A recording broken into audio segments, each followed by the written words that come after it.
Bem-vindos a mais um episódio do podcast da Opens Tecnologia. Hoje nós vamos falar sobre experiência do cliente. Meu nome é Dionara Conrad e eu sou CEO da Opens.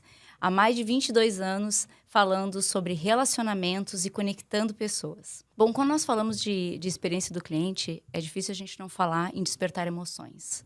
É difícil a gente não falar sobre aquilo que toca as pessoas, né? Então, hoje a gente tem uma pessoa muito especial aqui com a gente, que é uma pessoa que é especialista na construção da jornada da experiência do cliente, que é justamente aquele lugar onde as marcas querem se diferenciar, né? Então, seja muito bem-vindo, Ricardo Pena. Ricardo Pena é escritor, ele acabou de escrever um livro incrível. Além de ser especialista na área, ele está agora compartilhando com a gente o livro O Caminho do Cliente. E a pergunta que fica, né, Ricardo, é se você vai hoje contar para a gente qual é o segredo para criar experiências incríveis nos negócios. Ah, com certeza, com certeza. Vamos conversar muito sobre esse tema. Vai ser muito legal, muito bom. Vamos falar assim. Ricardo, como é que você chegou nesse lugar? Eu sei que você tem uma jornada longa, né? Até as nossas histórias se cruzaram lá atrás, né? Na área de telecom. Mas por que a experiência do cliente? Por que a jornada? Da onde surgiu isso tudo? Conta um pouco pra gente. Ah, legal. Vou dar uma boa resumida, porque a Vai. história Sim, sim. é longa, mas eu comecei finalzinho de 99, comecinho do ano 2000. Eu trabalhava com desenvolvimento de software ali, aquela famosa correção do bug do milênio. Sim. E num desses trabalhos de correção de software, eu estava dentro de um call center.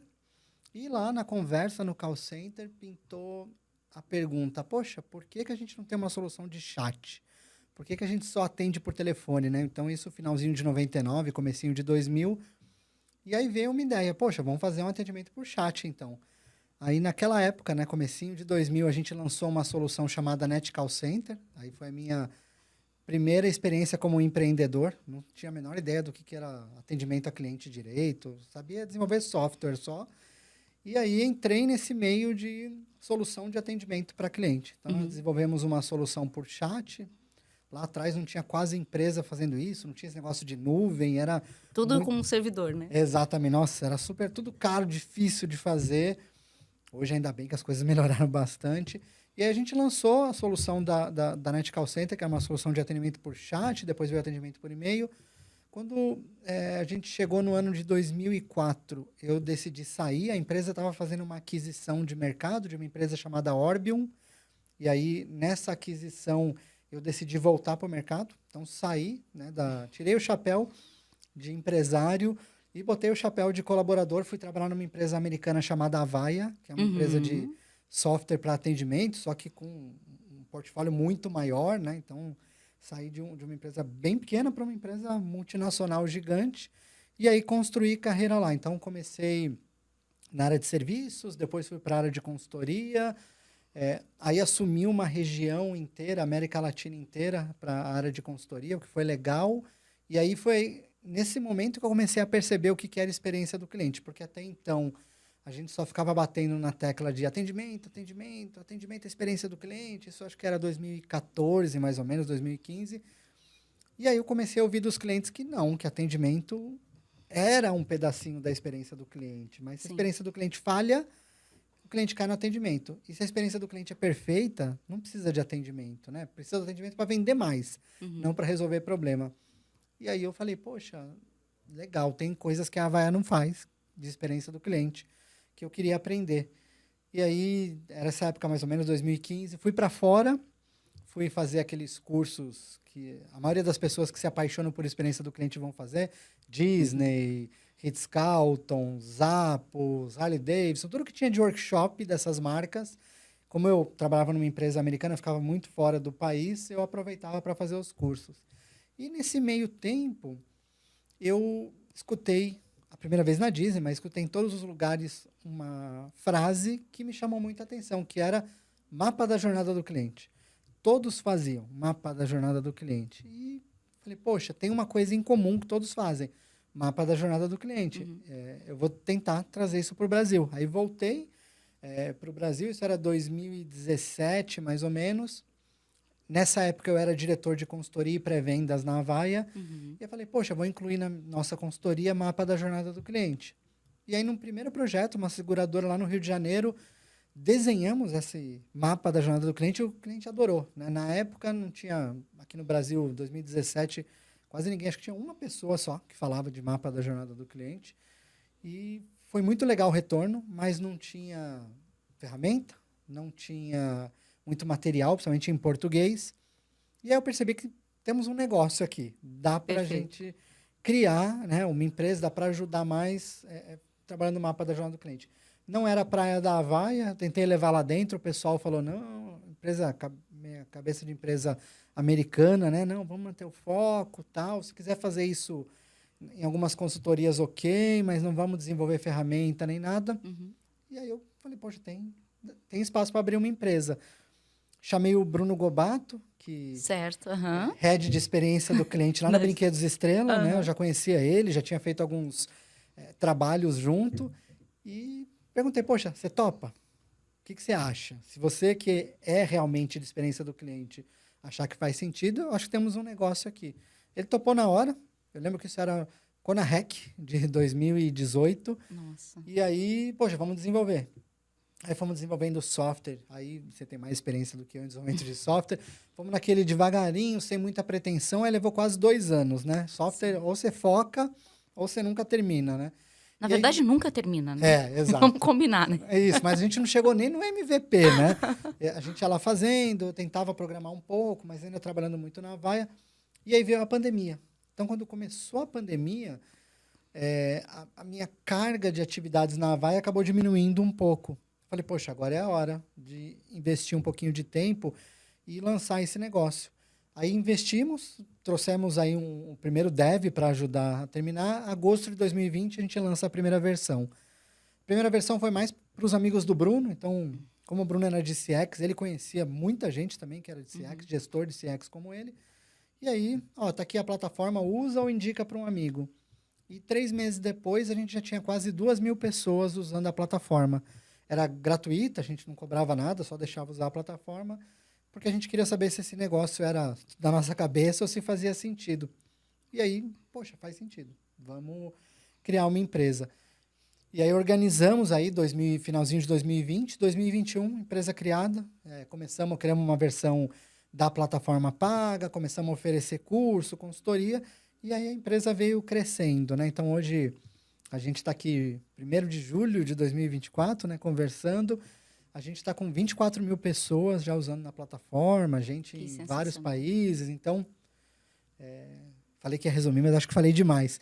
Mas a jornada do cliente, eu posso dizer que apareceu, né, na minha carreira.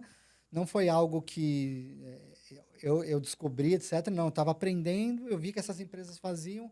Falei, poxa, se todas fazem isso em comum, por que não trazer isso de um jeito mais fácil? Então, a People Experience nasceu muito com essa vontade de, caramba, eu quero empoderar todo mundo. Você não precisa contratar uma consultoria de $2 milhões para fazer um mapa da jornada do cliente. Qualquer um vai conseguir fazer. Então, é um assunto que eu acabei me apaixonando também, gostando muito, não só questão profissional, né, mas também de desenvolvimento pessoal. Achei que foi muito bacana usar até no dia a dia, relacionamento com outras pessoas. E é isso, desde então, vivendo essa vida aí de experiência do cliente. Então, essa primeira etapa é bastante acho que de educação e cultura, né? Até entrando nesse tema de educação e cultura, acho que vale a gente explicar um pouquinho, Pena, assim, o que é um mapeamento de jornada? Qual o benefício? Isso se aplica numa jornada de compra, numa jornada de pós-venda, online, offline, porque eu acredito que muitas pessoas estão ouvindo isso pela primeira vez. Eu entendo, às vezes como a gente está sempre em evento de experiência, sempre em evento de CX, parece que todo mundo conhece, né, Pena? Mas no dia a dia, no cliente, a gente vê que é a minoria, né? Por exemplo, a maioria dos clientes que a gente atende ainda é um tema que é completamente novo. Então, acho que vale a gente fazer um recorte aqui e dizer por que isso faz diferença no seu negócio, aonde se aplica e por onde começar, né? Não, perfeito, legal. E é bom sempre deixar claro, porque a gente acaba causando, às vezes, alguma confusão, porque são tantos termos, né, tantas coisas envolvidas nesse guarda-chuva de experiência do cliente, que é legal deixar cada caixinha bem clara na cabeça das pessoas, né? Mapa da jornada do cliente nada mais é do que uma metodologia. Então, a ideia é colocar uma metodologia em prática que tem como objetivo ajudar o cliente a atingir um objetivo. Então, Entra na categoria de processos, digamos assim. exatamente. Tá. É do mesmo jeito que a gente tem lá a metodologia ágil, que é Uhum. super popular. Eu gosto de comparar mapa da jornada do cliente com a metodologia ágil. Então, você pegar uns Perfeito. 15, 20 anos atrás, era meio que assim, será que precisa? Hoje, se você não tem uma metodologia ágil ali, você já... Nossa, que vergonha, né? Precisa ter uma Sim. metodologia. Então, a ideia do mapa da jornada do cliente é servir como uma metodologia, como um guia. Um framework. Exatamente. Passos que você tem que fazer para ajudar o cliente a atingir um objetivo de uma forma mais simples, de uma forma melhor, de uma forma mais agradável, ou até mesmo com menos esforço, né? Então, quando a gente fala de mapa da jornada, é entender qual que é o objetivo, o que está aqui na cabeça do cliente, o que ele quer, Uhum. e como é que eu faço para ele chegar nesse objetivo de uma forma que seja mais eficiente. Então, esse é o objetivo do mapa da jornada do cliente. Por que a gente fala para as empresas fazerem? Porque se você quer melhorar a experiência do cliente, é uma forma consistente de você fazer isso. Então, aquela empresa que, aqui está ótimo, eu contratei 2 pessoas de mercado que são fantásticas, elas adoram o cliente. Tá, e se essas pessoas saírem? Eu tenho que achar pessoas iguais. Então, a ideia da jornada é manter aquele nível, né, que às vezes um ou outro profissional consegue trazer, mas de forma consciente. Que não seja algo, não é... Isso deixou de ser intencional. Isso tá porque a pessoa tem essas características. Não. Isso tem que funcionar desse jeito de maneira intencional e planejada. Então, a ideia da jornada é criar um método que você vai direcionar os seus esforços dentro da empresa para melhorar a vida do cliente. Perfeito. E você pode ter isso como um processo.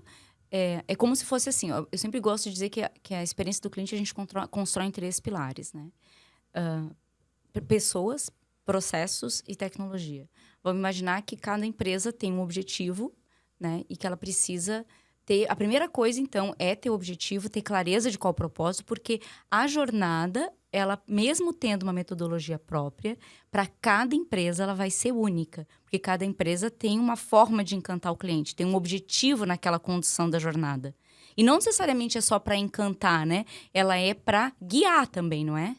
Exatamente. Então, tem esse objetivo de ser uma linha condutora para que o cliente se sinta integrado na empresa. Você podia dar um exemplo, assim, de uma jornada que normalmente as empresas constroem e que fica quebrada? E qual é a experiência disso? Por exemplo, você falou antes dos call center. Eu acho que não tem nada mais frustrante hoje em dia do que uma experiência de relacionamento com call center, né? Sim. Não, e até, antes até de dar um exemplo, uma coisa que você falou que é super legal é entender essa visão de, né, pessoas, processos e tecnologia.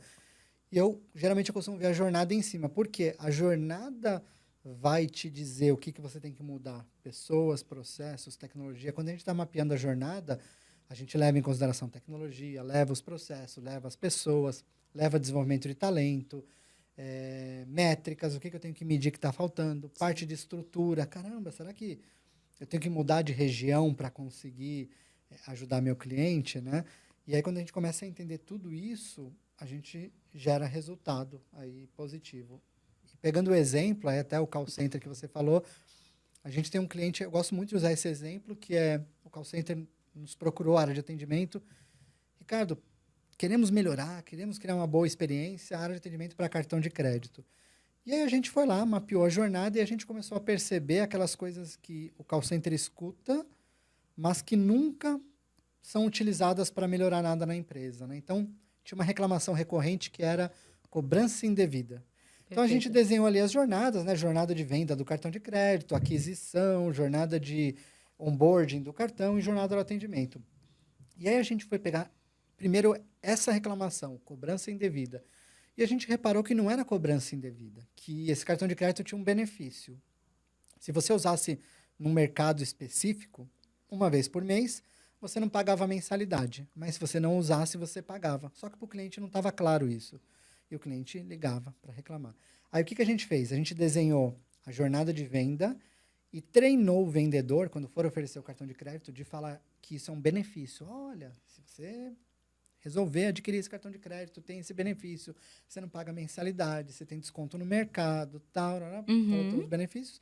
E aí fomos na jornada do app de ativação do cartão, e na hora que ele vai ativar o cartão, aparece bem grande ali, você quer esse benefício de não pagar a mensalidade? Quero. Só de mudar essas 2 jornadas com a informação do atendimento, reduziu em mais de 36% a quantidade de chamadas. Então, eu acho que quando a gente fala de jornada, esse é um bom exemplo, né? Perfeito. Jornada, eu tenho várias jornadas. O que eu tenho que mudar nas outras jornadas para gerar resultado aqui para minha empresa? Outra coisa que, um exemplo até pegando esse gancho de cartão, a gente tem um cliente que ele desenhou uma jornada para boa parte das coisas serem resolvidas de forma automática, né? E normalmente as pessoas pensam assim que tudo que for ficar, porque o chatbot ele terminou criando assim um estigma porque foi usado de uma forma indevida, né? Então vale até a gente dizer que o chatbot é a tecnologia. Quem determina se esse chatbot vai ser algo chato e cansativo para o cliente é quem desenha o processo, não é? Quem desenha o jeito como ele deve resolver os problemas, né? E eu acho que isso é um grande gap do mercado, porque você pensa assim, não, eu quero resolver tudo no chatbot. Tem coisas que não dá para resolver, né? Por exemplo, uma coisa simples como essa, ou uma informação do tipo, eu só quero uma segunda via de boleto, eu quero algo muito transacional. Ok, vai ser mais rápido e mais eficiente para o cliente do que esperar numa fila para falar com um ser humano. Mas tem coisas que precisa do ser humano. E é só a jornada que vai dizer isso, né? Então, e eu vejo assim, muitas vezes o cliente chega querendo que a gente pense nessa jornada. E eu sou uma camada de tecnologia. Então, inevitavelmente, o processo e a tecnologia precisam começar a caminhar juntas, né? Exatamente. Por isso que eu gosto de enxergar como uma metodologia, né? Perfeito. Tem um estudo da Forrester que ele diz que você só deve liberar o bot para o cliente quando a sua área de atendimento conseguir usar o bot como assistente e responder tudo o que o atendimento precisa. Sim. E aí, na hora que você coloca isso na jornada e você cita, ou você cria uma regra que o bot só vai ser liberado quando o pessoal de atendimento der ok, quando ele responder, sei lá, que não seja 100%, mas 80% do que vem no atendimento, a tendência é melhorar. Só que as empresas, por isso que eu acho que faz falta muita metodologia no dia a dia quando a gente fala de Sim. experiência do cliente. Só que as empresas ali com pressa, nossa, eu preciso colocar isso já e vamos resolvendo, né? Vamos arrumando o avião enquanto ele está voando e aí gera rejeição no cliente, né? Então, eu adoro tecnologia. Claro. Eu falo com bot, se tiver um bot para falar, resolver o problema, eu até prefiro, porque às vezes eu acho mais até direto ao ponto do que o atendente. Só que acaba irritando isso. Você vai lá e você joga um serviço simples, né? Precisa de uma segunda via do boleto. E ele não te responde da maneira que você espera, né? Por isso que é legal ter essa metodologia para... Como é que eu faço para acertar de primeira a minha estratégia de experiência do cliente? Coloca a metodologia, a chance, vai lá para cima. Eu fico imaginando como é que foi lá na Revolução Industrial, né? As primeiras máquinas que tentaram substituir os seres humanos para colocar os chipzinhos nas plaquinhas lá, né? Com certeza, as primeiras saíram muito ruins, né? E eu acho que a gente está vivendo mais ou menos isso, né? Os primeiros estão saindo muito ruins. E eu acho que cada vez que a gente vai aprimorando a máquina e entendendo o que é competência de cada um, a gente vai chegar numa boa medida, né? E é sempre a boa medida, quem diz é quem está experimentando, né? A boa medida não é de quem está construindo, a boa medida é na prática, a usabilidade. Isso está trazendo satisfação? Isso está trazendo resultado? Isso está melhorando o teu cliente? Ou você... Porque, às vezes, uma das coisas que eu gostaria até que você comentasse disso, que na tentativa frustrada de aumentar a eficiência e reduzir custos, eu comprometo uma receita de longo prazo, né? Então, como a jornada pode, até como você falou aí, né? Alavancar os negócios e ajudar com que, além de você ter uma experiência bem mapeada, né? Ser mais eficiente, também aumentar os resultados de longo prazo das empresas, né? Sim. Quando a gente fala de jornada, a gente busca bastante, pelo menos um desses 3 resultados, né? Ou aumentar as vendas, ou reduzir custo, ou evitar algum risco, né? Então, por exemplo, tem uma portaria que foi publicada pelo Ministério Público que me obriga a fazer isso, isso, isso. Se eu não fizer, eu vou tomar uma multa. Então, Sim. a gente sempre leva esses 3 muito em consideração, né? Por que a gente fala de vender mais? Porque na hora que você cria uma boa experiência para o seu cliente, a tendência dele é ou comprar novamente ou indicar para as outras pessoas. E isso vai fazendo você aumentar. Até no B2B, tem muita gente que fala assim, Ricardo, poxa, mas não tem exemplos de B2B. O B2B, quando você consegue dar uma boa experiência para o seu cliente, geralmente a boa experiência é ajudar ele a ser promovido, ajudar ele a ficar bem ali, né, no círculo dele, ali com os amigos, chefe, etc. O B2B é uma relação muito forte profissional, né? Na hora que você ajuda, pode ter certeza que esse profissional, quando trocar de empresa, vai levar a sua solução, né? Então, imagina, a pessoa foi lá e contratou a Opens, colocou aqui uma solução de atendimento, nossa, reduziu o custo, foi promovido. Aí ele troca de empresa. Primeira coisa que ele vai fazer é levar vocês. Sem dúvida. Primeira coisa que ele vai fazer é Isso vou aí. levar vocês. Então, ajuda a vender mais nesse sentido. Redução de custo, tem muita falha, muito retrabalho, muitas coisas que a gente deixa no dia a dia e não melhora. Então, quando você está ali desenhando a jornada, uma das coisas que a gente vai buscar é como é que a gente pode ser mais eficiente. Como é que a gente pode reduzir o esforço interno e externo para conseguir fazer algo. E isso acaba ajudando bastante. Aí um exemplo que eu gosto de citar, a gente estava trabalhando com uma empresa do segmento automotivo, era B2B, e tinha uma reclamação do mercado que era o cliente reclamava que a empresa demorava 7 dias úteis para emitir uma nota fiscal, e que era um absurdo, nossa, 7 dias úteis. E aí, na hora que a gente desenhou a jornada, a gente chamou pessoas de várias áreas para participarem, inclusive do financeiro. E aí, quando chega essa hora, todo mundo, né, bate no financeiro. A culpa do financeiro. E aí a pessoa do financeiro falou, vocês sabem por que demora 7 dias? E ninguém sabia. Então, muitas vezes a gente critica e não sabe o que acontece na outra área. E aí ele explicou que quando ela precisa emitir uma nota fiscal, ela não tem os dados do cliente. O pessoal de vendas não pega a inscrição estadual, algumas informações ali que precisa para emitir a nota fiscal. E por isso, ela precisa caçar alguém dentro do cliente, pegar essas informações e depois emitir a nota fiscal. Que até ela achar alguém dentro do cliente que responda, vai aí 5, 6, às vezes até 7 dias. Perfeito, olha só. E quando ela tem a resposta, ela entrega em um dia. Então, olha que legal, né? Reduz o atrito com o cliente, reduz o esforço interno e melhora a experiência do cliente, né? Então, você vai fazendo esses pequenos ajustes e vai gerando mais resultado. Tem que ser resultado. E aqui, Dionara, eu acho que um ponto importante, a gente, há alguns anos, né, pelo menos uns 2, 3 anos, quando começou a popularizar muito a experiência do cliente, a gente tinha o pessoal falando de experiência do cliente como se fosse só aquela parte bonitinha, de abraçar, só Disney, né? Que é lindo, eu sou um fã, sou apaixonado por Disney. É legal você estar encantado, abraçar, sorrir, falar de amor pelo cliente. Só que a verdade é que as empresas querem resultado. Então, a gente teve muitas pessoas desistindo de experiência do cliente porque acharam que a experiência do cliente era só o glamour, só o bonitinho, só o post fofo nas redes sociais, né? E a experiência do cliente tem que trazer resultado. Na hora que você consegue trazer resultado, aí sim a empresa vai investir e vai ampliar ali as ações de experiência do cliente. Engraçado você... E assim, às vezes o cliente nem se importa de esperar, né? Desde que ele seja informado, né? Esses dias eu estava num restaurante e eu cheguei e tinha assim, um monte de gente antes de mim. Mas a host olhou para mim e falou assim, boa noite, tudo bem? Olha, fiquem à vontade, eu só vou encaminhar essas pessoas aqui e eu já volto para falar com você, né? Então, assim, só o fato da gente ser visto e você estar informado do que está acontecendo, isso também já te dá uma segurança, né? Isso também é construção de jornada no offline. A gente treina pessoas para ter esse tipo de comportamento, Ricardo? A gente treina, total, e tem que ser intencional, né? Tem que estar na cabeça da pessoa. Olha, se você vai deixar um cliente sozinho na recepção, enquanto você vai acompanhar o outro, você tem que avisar. Se chegar um cliente, geralmente hoje os restaurantes já estão com aqueles sistemas mais modernos que dão uma estimativa. Dá uma estimativa um pouquinho maior, porque o cliente vai ficar feliz. Então, imagina, você vai comer num restaurante, olha...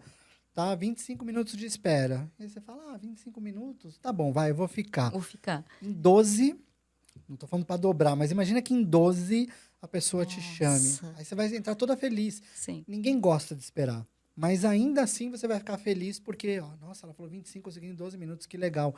Então isso faz diferença, a pessoa olhar nos olhos. Tudo isso é treinado e faz parte da jornada. Quando a gente está trabalhando a jornada... A gente precisa levar isso em consideração, né? E aí, pequenos detalhes que nem todo mundo olha. A gente estava trabalhando numa empresa do segmento de blindagem e eles têm um serviço lá que eles retiram o carro na sua casa e depois eles entregam. Então, imagina o seguinte, uma empresa de blindagem vai pegar veículos caríssimos, vai pegar um perfil da sociedade público A, né? 0,5. E que a pessoa tem uma exigência. E aí, o que a gente viu nessa jornada? Ó, a pessoa sua que retira e leva o carro, vai com qualquer roupa, vai de qualquer jeito, fala de qualquer jeito com o cliente. E se você criasse, né, ali um uniforme que fosse mais adequado, e se você criasse uma maneira dele se comunicar ali com o cliente, será que não ia fazer muito sentido? Então, a gente fez isso e o nível de satisfação do cliente foi lá para cima, né? Porque antigamente a pessoa ia lá, entregava o carro de qualquer jeito, virava as costas, ó, boa noite, isso aqui é a chave. Agora a pessoa está com uniforme, está falando de uma maneira mais educada, está conversando com o cliente, isso começa a fazer diferença. Só que tem que ser intencional. Isso que eu gosto na jornada. Tem profissionais que fazem isso naturalmente? Tem. Mas tem outros profissionais que... Você não pode deixar o acaso, né? E aí, se ele não fizer? Sim. Né? Então, por exemplo, eu no começo da carreira, teve uma vez um colega, eu gosto de dar esse exemplo pessoal para mostrar como, às vezes, a gente não está preparado para lidar com tudo, né? Então, no começo da carreira, estava lá na Ethical Center programando, aí um colega meu passou mal aqui do lado, aí eu virei para ele e falei assim, bebe uma água tal, e deixei ali. Ele se vira, qualquer coisa ele vai para o hospital. E aí passou mal, ele acabou indo para o hospital e voltou no outro dia de trabalho, não foi nada grave, mas aí o meu gerente falou assim, olha, quando alguém passa mal, na hora você tem que oferecer para a pessoa, quer que eu te leve no hospital? Sim. Eu me senti tão mal de não ter feito aquilo, de não ter oferecido, de levar ele para o hospital, não que eu não tivesse preocupado com ele, mas para mim não era natural. Uma pessoa está passando mal, se eu passar mal eu vou me virar, se eu estiver conseguindo andar eu vou... Só que é pelo menos educado você falar isso, né? Então, é uma coisa boba? É. Mas hoje se alguém... tô com uma dor de cabeça, nossa, não passo o dia inteiro, quer que eu te leve no hospital? Então, vira uma coisa intencional. Nem todo mundo consegue tratar bem o cliente. Às vezes a pessoa tem uma história de vida que é um pouco mais difícil, ela nunca, né, teve essa gentileza na casa dela, e ela precisa aprender.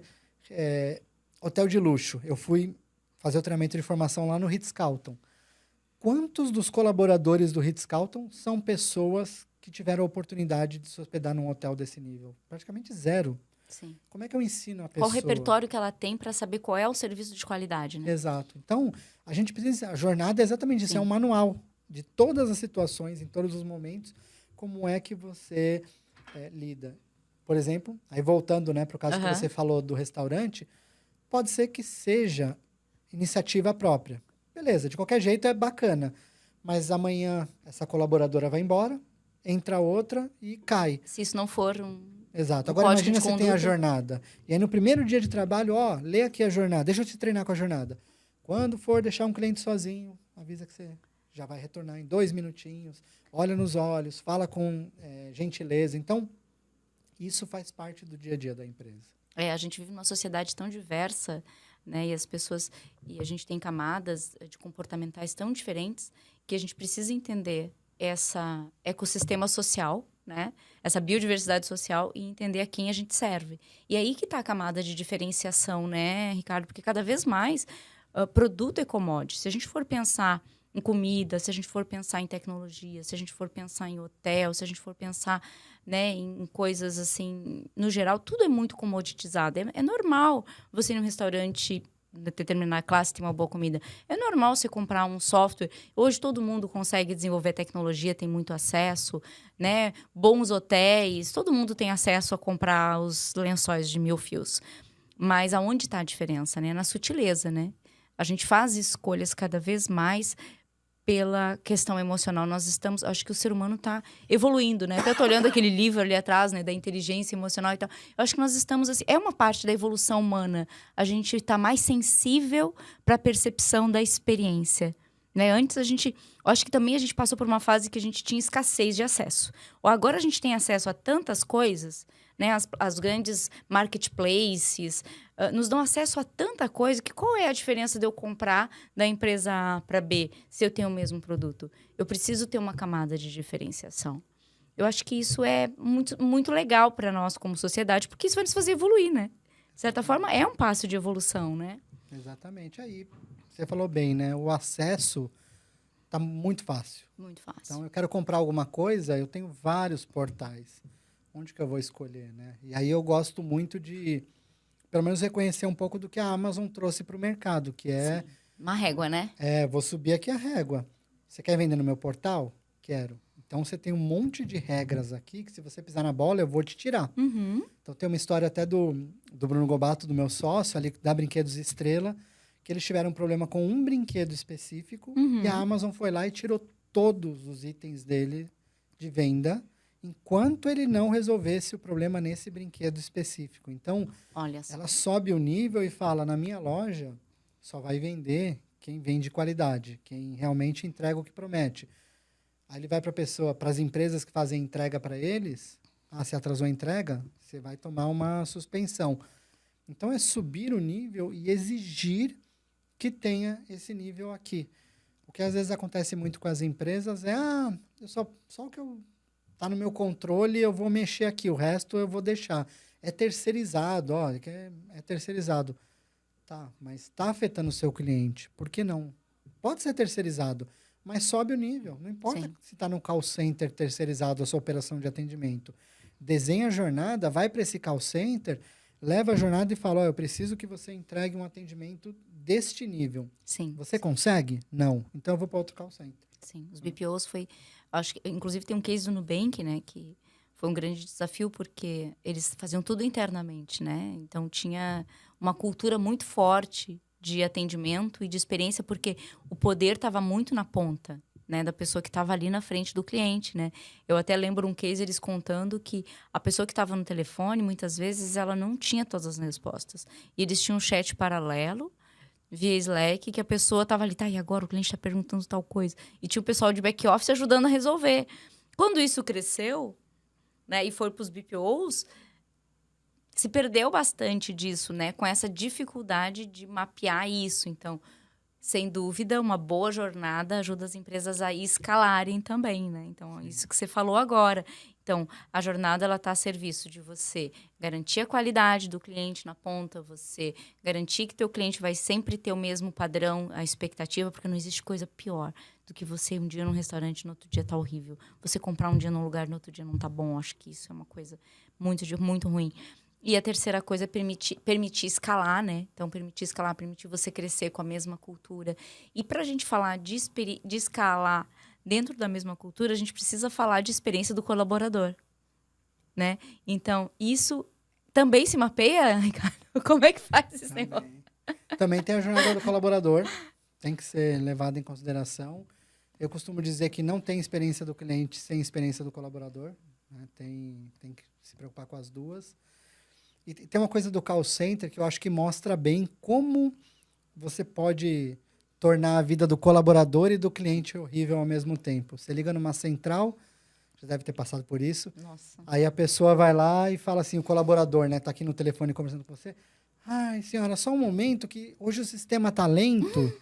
E aí você que é o cliente fica irritado porque demora e o atendente super constrangido, né? Então, eu gosto muito de dizer que para você criar uma boa experiência para o colaborador, tem que ter pelo menos ferramentas certas, né? Então, tem que funcionar sistemas, ferramentas. Não importa se é vendas, atendimento, marketing, onde a pessoa está. Ela precisa das ferramentas corretas, ela precisa de autonomia. Eu não conheço uma empresa no mundo que é reconhecida como boa experiência do cliente e que dá zero autonomia para os colaboradores, né? E a gente vê muita empresa que quando os resultados não vão saindo da maneira que era esperado, a primeira coisa que faz é começar a tirar a autonomia. Não, então agora tem essa nova regra. E vai criando regra, e vai engessando a empresa. Né? Então, eu acho que tem que dar autonomia e reconhecimento. Eu acho que a empresa consegue fazer esses três, né? Ferramenta, autonomia e reconhecimento tem uma chance altíssima. Claro que tem outras coisas para fazer. Tem que ter bastante coleiras de propósito para fazer isso, né? Sim, acho que é um passo. Tem muita, né? Muitas coisas, né? Mas eu acho que isso ajuda bastante, né? Claro, tem o desenvolvimento da cultura, tem muitas coisas por trás, né, na experiência do colaborador. Mas se você conseguir, pelo menos, na jornada, dar esses 3 pontos, reconhecer, ferramenta, autonomia, eu acho que já é mais de meio caminho andado aí para ter uma boa cultura dentro da empresa. Acho que até aproveitando, fazendo um jabá aqui, né? Uma dos desafios no início, quando a gente começou a desenhar ferramentas de atendimento, era tirada do desk dos atendentes 400 ferramentas diferentes, né? Porque talvez, no mínimo, eram 4 ferramentas diferentes, porque normalmente é um CRM, uma ferramenta para atender telefone, uma ferramenta para atender chat, e ainda, às vezes, um RP para ver financeiro e tal. E quando você consegue ter tudo isso numa plataforma única, e o cliente e o atendente conseguem saber contexto do que está acontecendo, né? Poxa, esse cliente já ligou a 3ª vez, esse cliente estava num chat antes, não foi atendido, esse cliente está esperando há tanto tempo no telefone, isso ajuda com que a pessoa tenha um mínimo de empatia, né? E você, poxa, atender essa pessoa e dizer assim, puxa vida, eu sei que você está esperando há muito tempo e eu já sei o assunto provável que você quer, porque você já disse isso. Então, são coisas que ajudam a você conseguir se comunicar. E o outro ponto também, que é uma preocupação bastante nossa, é que ele saiba os seus números, ele saiba quantos clientes estão recebendo, estão satisfeitos com aqueles últimos atendimentos dele em tempo real, comparado com o restante do time. Porque, às vezes, a gente está num grande dia de crise. Por mais que o cliente esteja satisfeito com o atendimento, ele não vai estar satisfeito com o serviço da empresa. E a gente vê, principalmente operadoras de telefonia, essas coisas assim. O atendente pode ter sido mais fofo. Aviação, o atendente pode ter sido incrível. Mas você não consegue dar uma nota alta se você ficou num overbooking num voo que você ficou.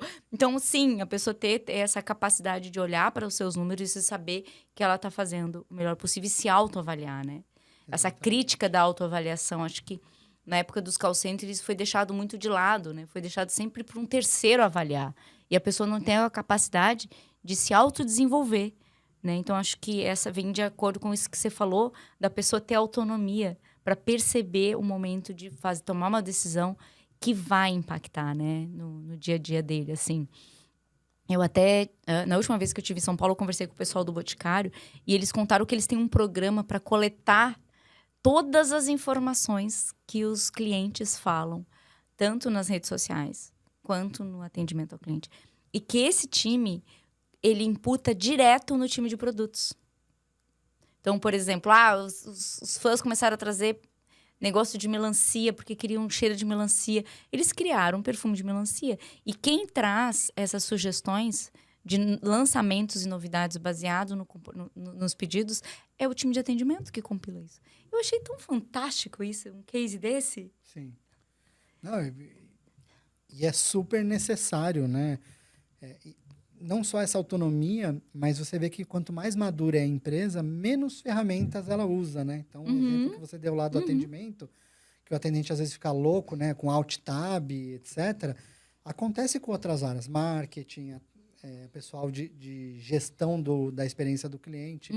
E aí eu vi uma pesquisa da Customer Trends, que foi liberada no mês passado, que mostra exatamente isso. A maioria das áreas começam com 4 a 6 ferramentas, e quando já tem mais maturidade, 2, 3 anos, passa para ter 2 ferramentas só, né? Então, eu acho que isso ajuda bastante em todas as áreas. A gente vê que isso acontece no atendimento, acontece.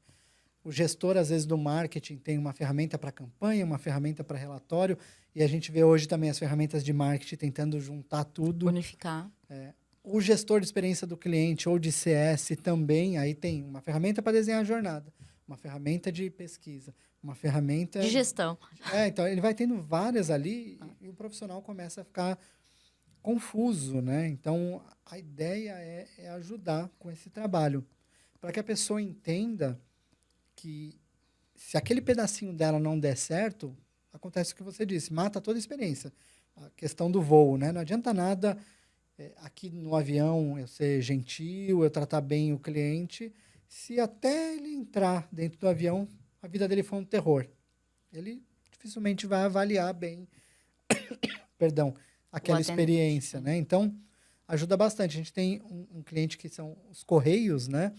E lá atrás, quando a gente começou a trabalhar com eles, uma das coisas que preocupava era a entrega. Então, não adianta nada ser tudo, você vai mandar um Sedex. Nossa, foi ótimo. Tinha informação no site, eu fui na agência, foi super rápido, o preço estava bom, mas o entregador, na hora que foi entregar, foi mal educado com a pessoa ali do outro lado, né? Então, às vezes, a cadeia Cagou no pátio, toda... o cachorro comeu. Exatamente. Chegou ali, jogou e seja o que Deus quiser. Então, a gente, às vezes, durante, né, as jornadas, alguma jornada está gerando um problema e está acabando com toda a boa impressão que as outras causaram. Por isso que é importante olhar todas as etapas aqui. E eu acho que tem um tema que seria, digamos assim, o primeiro passo para começar a olhar para a jornada, que são a definição das personas, né? E se a gente... Porque, assim, são muitas personas, são muitos papéis, é muita coisa que acontece. Por onde começar? Como a gente identificar aquilo que seria, assim, crucial para quem quisesse construir, assim, uma primeira experiência sobre isso? Ah, legal. Vou até fazer um jabá aqui Faz. do meu livro. Uma das coisas que eu falo aqui no meu livro é que mapear a jornada tem alguns passos, né? Tem passos antes e passos depois. Tá. Que se você não fizer, pode matar o negócio, né? Então, você falou um deles que é um dos mais importantes, que é a persona. Uhum. E eu gosto só de voltar um passinho antes, que é definir os objetivos. Perfeito. Né? Que a empresa fala assim, ó, por qual motivo estamos fazendo esse esforço? Estamos colocando essa metodologia? O que a gente quer? Né? Como eu falei, pode ser vender mais, pode ser melhorar um índice. Ok, Uhum. o que a empresa quer?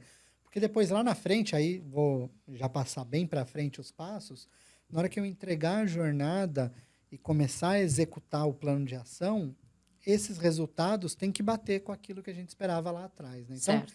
geralmente eu falo, ó, o primeiro passo, entende qual é o objetivo. O segundo, aí sim, vamos falar de personas, né? Os objetivos podem ser aumentar a satisfação, pode ser vender mais, pode ser reduzir custo. É um objetivo atrelado aos objetivos da organização. Sim, pode até ser. Eu já vi empresa que fala assim, meu objetivo é só aumentar a NPS. Você não quer mais nada? Não. Só NPS, entendi. Veio uma diretriz, a gente precisa melhorar a NPS. Tá bom. Então, Ok, se é o seu objetivo, vamos fazer o que você quer. Mas tem que ter pelo menos um objetivo. tá. Porque senão chegar lá na frente, nossa, fizemos jornada, implantamos tal.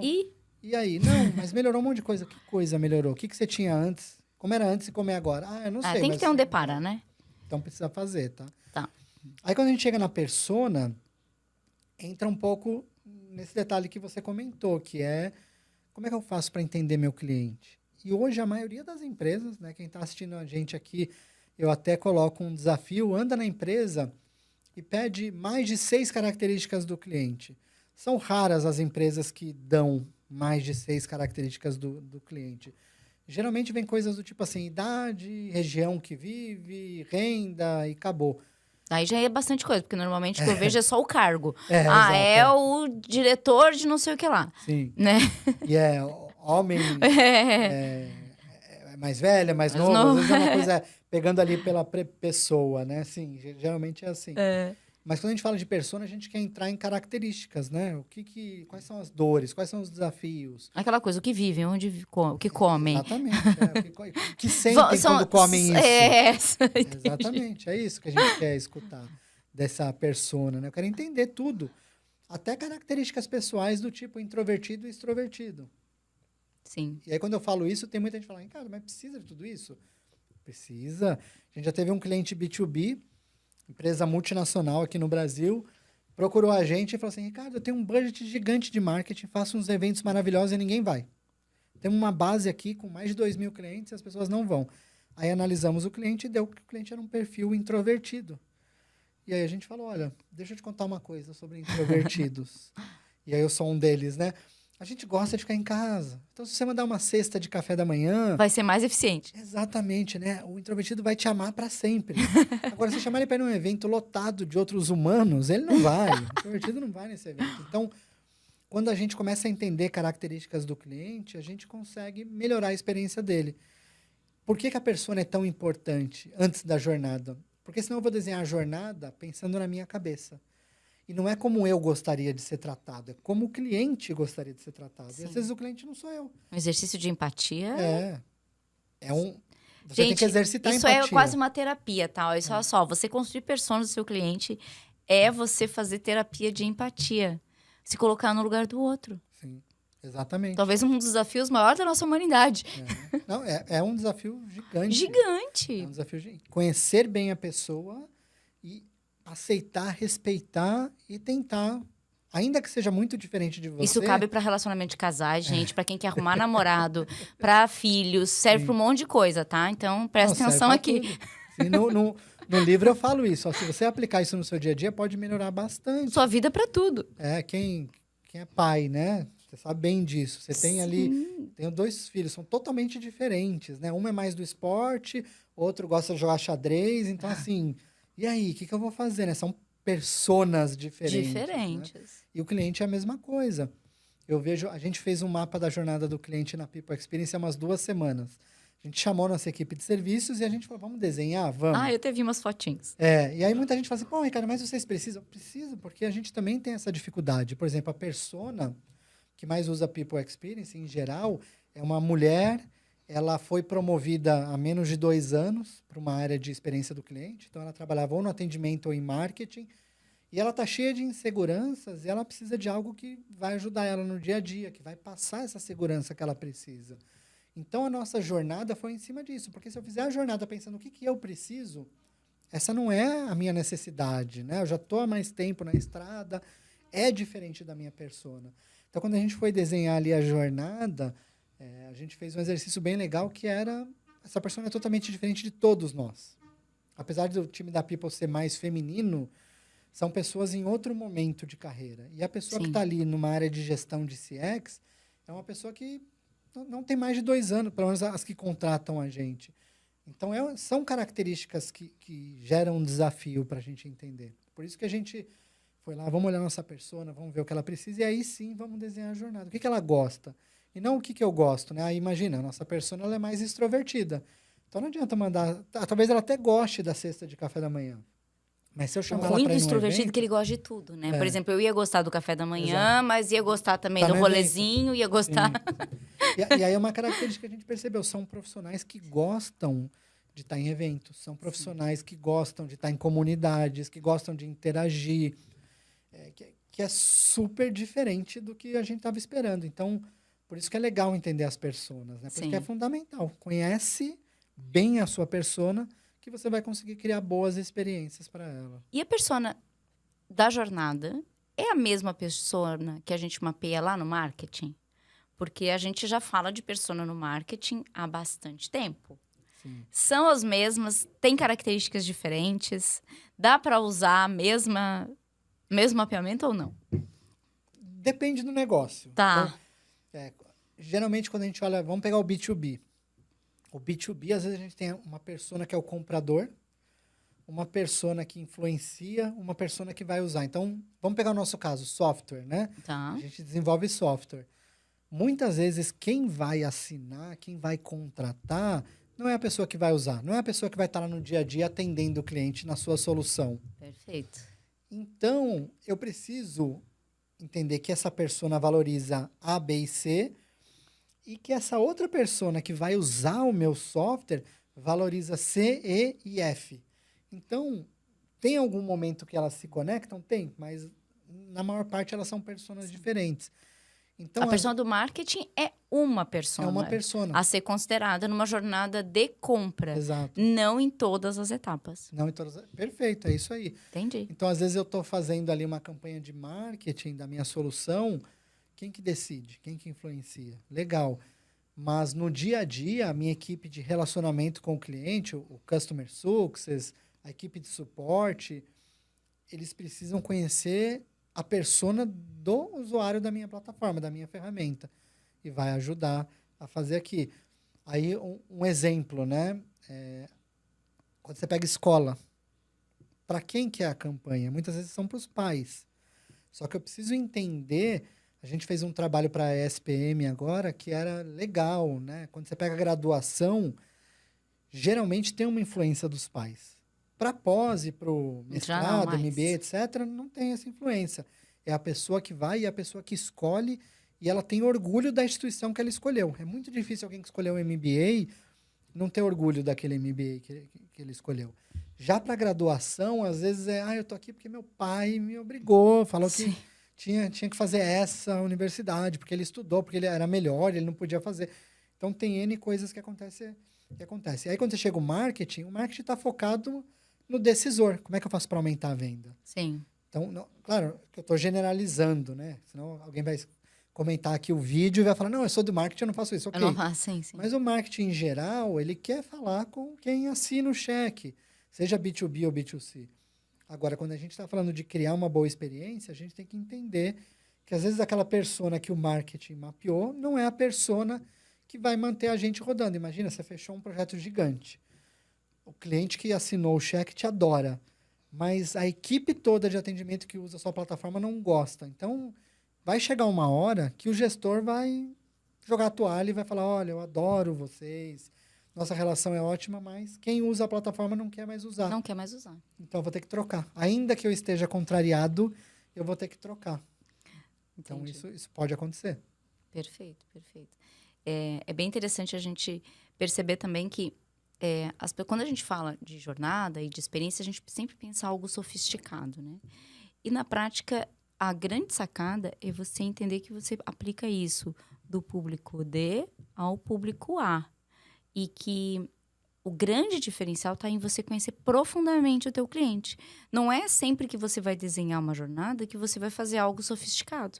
Você precisa fazer algo de acordo com o público e com o cenário que você está atuando.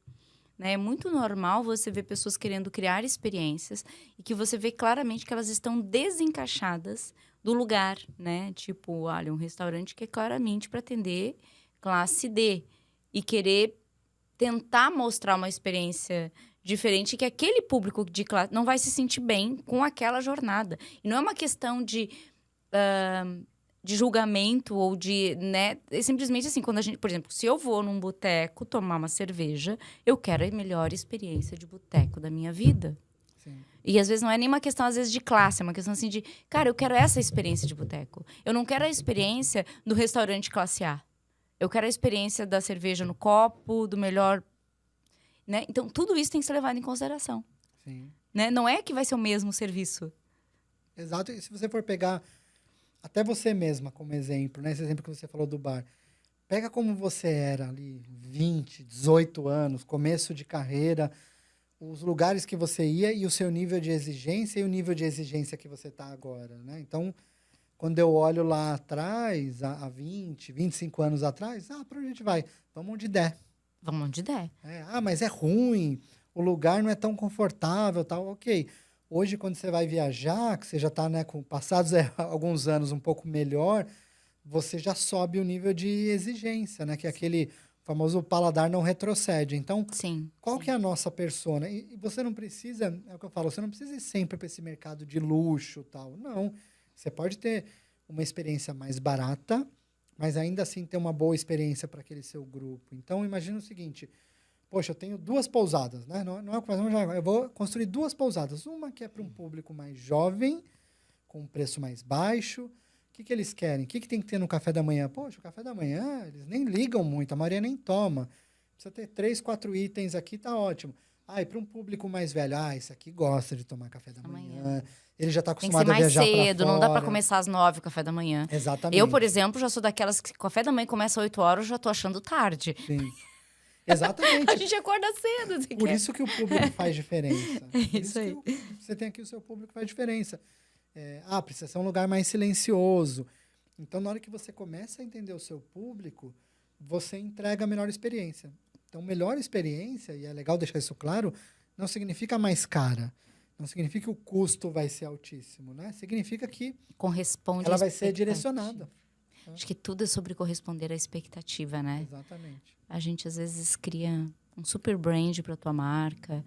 E acho que a pior coisa que existe é foto de hambúrguer em outdoor. Exatamente. Gente, aquilo ali... Vai fazer igual aquele filme Um Dia de Fúria, né? Que a pessoa vai lá e quebra tudo porque é diferente. Mas é isso, é expectativa. Tem uma... Eu assisti recentemente a palestra do João Branco, que era o ex-marketing do McDonald's. E que ele falou que um ponto que melhorou muito a percepção do McDonald's foi que eles começaram a usar a vida real. Que era, aquela foto daquele hambúrguer, daquela família linda e tal.